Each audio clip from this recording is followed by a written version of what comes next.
வணக்கம். குருவே சரணம். அன்னதானம் எல்லோரும் சாப்பிடலாமா? இன்னைக்கு ஜாதகம் பார்க்க ஒருத்தர் வந்திருக்கார் கேட்கிறார். அன்னதானம், அந்த அன்னத்திலேயே தானம்னு ஒரு அன்னதானமா அன்னதானம். அப்ப தானம் பெறுபவர்கள், வறுமை கோட்டிற்கு கீழ் இருப்பவர்கள் அன்னதானம் பெற்று சாப்பிடலாம். வறுமை கோட்டிற்கு மேல் இருப்பவர்கள் அன்னதானம் சாப்பிடுவதில் எனக்கு உடன்பாடு இல்லை. ஏனெனில் தானம் என்பது இல்லாதவர்களுக்கு செய்யப்படும் ஒரு விஷயமாகும். இருப்பவர்கள் அதை பெற்றுக்கொள்வது என்பது இல்லாதவருக்கு கிடைக்கக்கூடிய ஒரு வாய்ப்பை தவிர்க்கிறார்கள் என்ற பாவத்தை ஏற்படுத்தும். யோசித்து பாருங்கள்.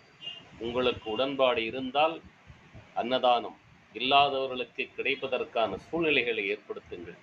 இருப்பவர்கள் இல்லாதவர்களுக்கு அன்னதானம் செய்யுங்கள். அதனால் பலன் கிடைக்கும்.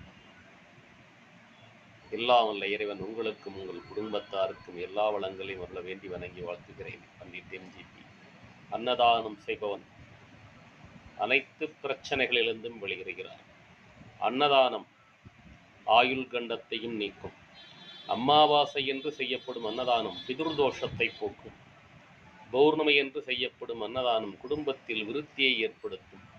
ஜென்ம நட்சத்திரத்தன்று செய்யப்படும் அன்னதானம் ஜென்ம நட்சத்திர சாப தோஷ நிவர்த்தியை ஏற்படுத்தும். முடிந்தவரை அன்னதானம் செய்யுங்கள்.